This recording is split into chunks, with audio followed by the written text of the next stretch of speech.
Let's see what Dream decides to do here. It turns out that when he just played straight up against Stats, it worked out much better for him. And I would love to see him do it again, just for a better game even. Yeah, me too. Let's go to the game right now. Game number 3 on Echo, Dream and Stats. SK텔레콤 D1 Dream 조종혁 vs KT 로스터 Stats 김대영.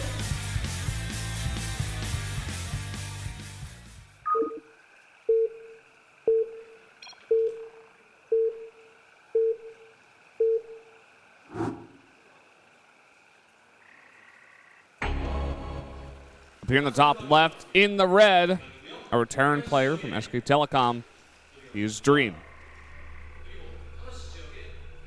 And to the bottom right, in yellow, it's Stats. Solid defense in that last game. Going into another map, which would have actually been decent for proxies, just because it's so small. It's a 2-player map. Actually, Echo kind of grows on me a little bit. The third base is a bit weird because if you go down a ramp and up a ramp, and it's a bit weirdly away from you. But I don't know. I'm okay with it. I need more time with it. And I guess need to get to know it better. Yeah. Find out a little bit more about its personality, what his favorite color is. Right. You know, like how many cats? More it likes the beach or the mountains. You know, yeah. Sandals or shoes, that kind of thing. What do you like, beach or mountains? You know, I think I like mountains. Really? Yeah. I'm a beach guy. I just don't. I don't like sunburn. I don't like sand. I do like warm weather. And I do like swimming, and I do like the beach. But I think I prefer mountains.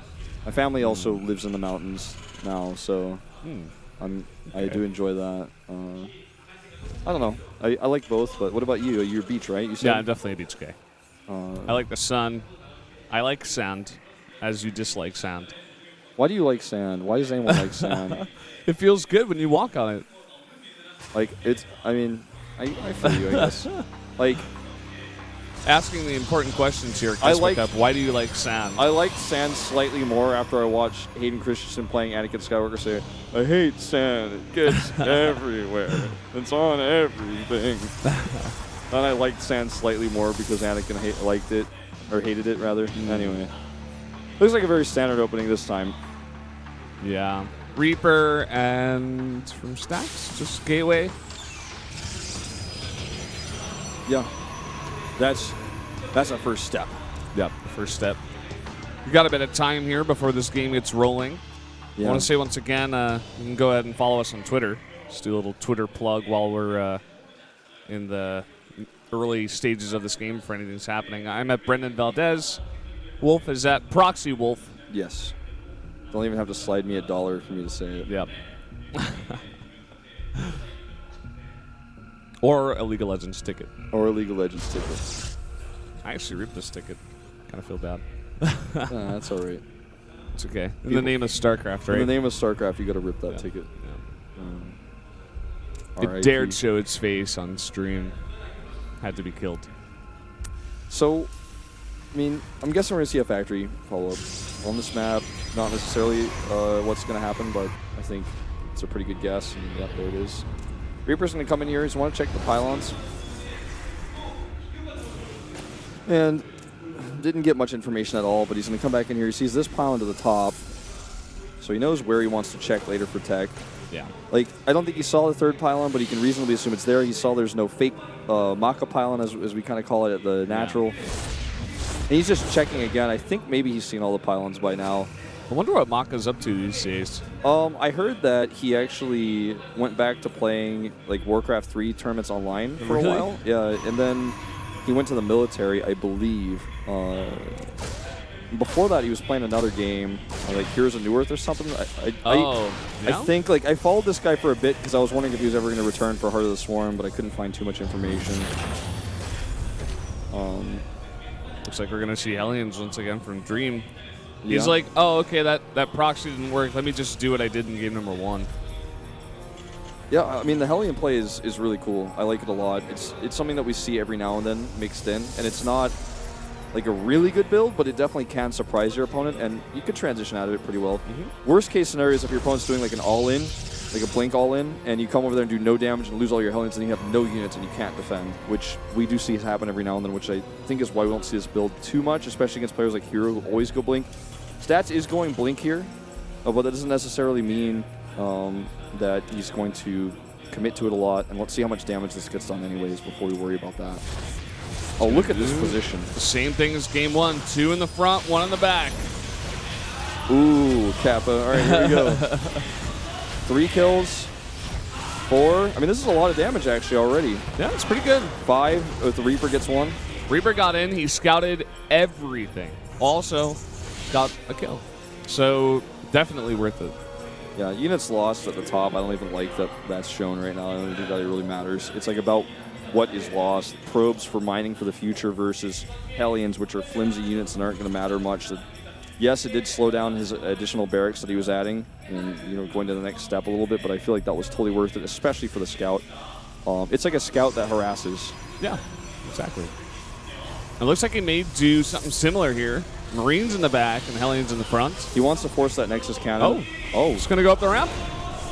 And I don't know if that's the right decision because of this Nexus cannon.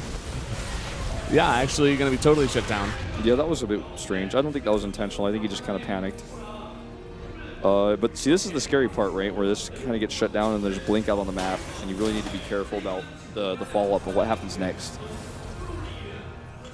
Starts at 3rd CC. He does have a bunker at the front. A few Widow Mines are actually moving across the map. I guess they're probably going to be the next wave of this drop. Yeah, going in there. He's got to be careful with that medevac already taking a lot of damage. About half health. And with 5 Stalkers that are going to have blink, purely defensive blink, by the way. That's exactly what we see this repair, and that's a great point you bring up. And yeah, it looks like it's just going to be defensive blink. He might have planned on pressuring with it a little bit, but he's just going to use it now defensively as he sees, kind of the cards that Dream has shown from his hand here.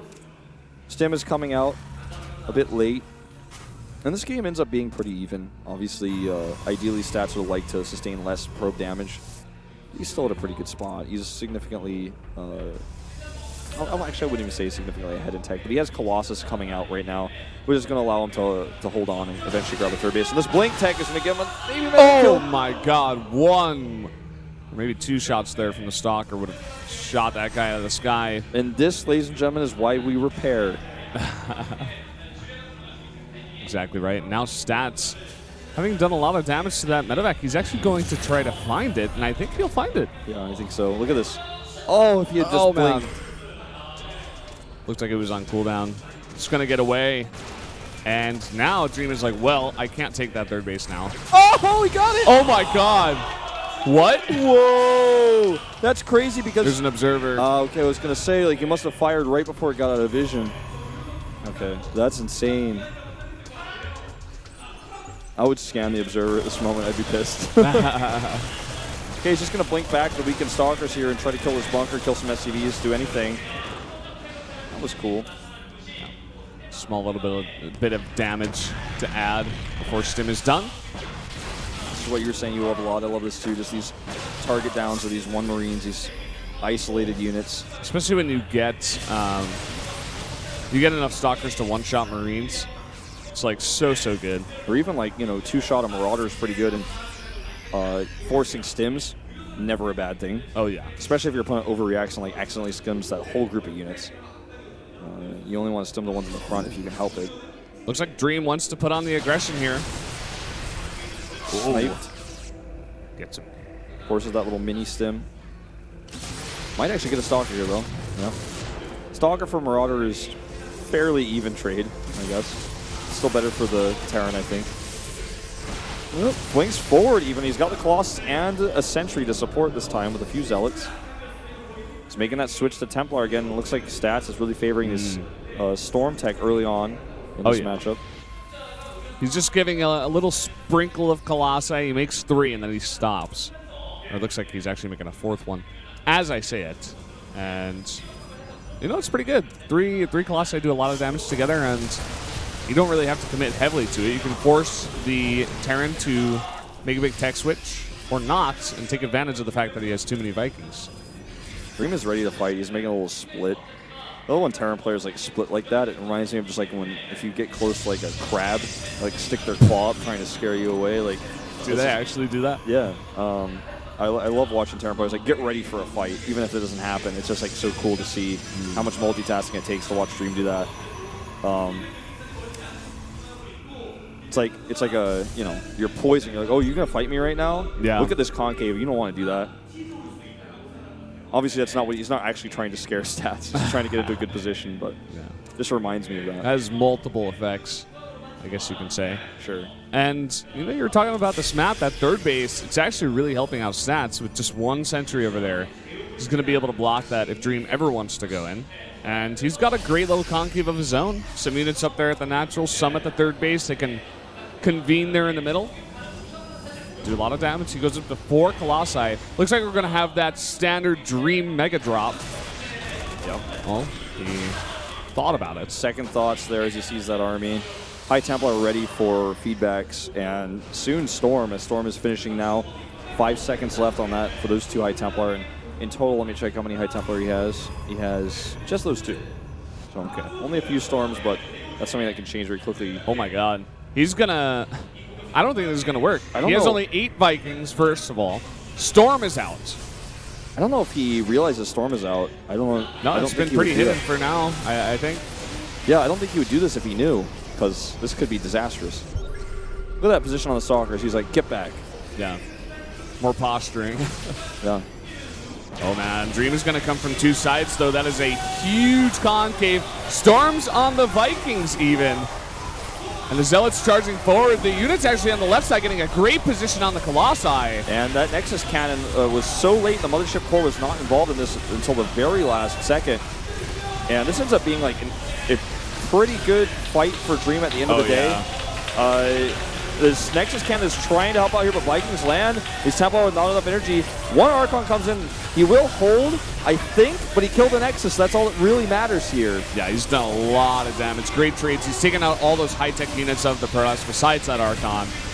And now he's just kiting back and getting more and more damage done. All those SCVs he lost, he's doing equal damage to the Protoss and, of course, delaying that mining at the third base. So, Dream in a great position now. Well, Stats did get that third base up back right away, which is important to note. He's not losing too much time on that. Upgrade-wise right now, he's about to have a huge lead when he gets that +2 armor. So keep all these things in mind. These medevacs have no energy, basically, and all of them are very, very much in the red. A few Archon shots or a few Stalker shots are going to take them out, as you guys can see here. So he's eliminating a few more of those medevacs. The bigger issue is that this Bioforce on the ground, healed or not, is so powerful. Oh, yeah.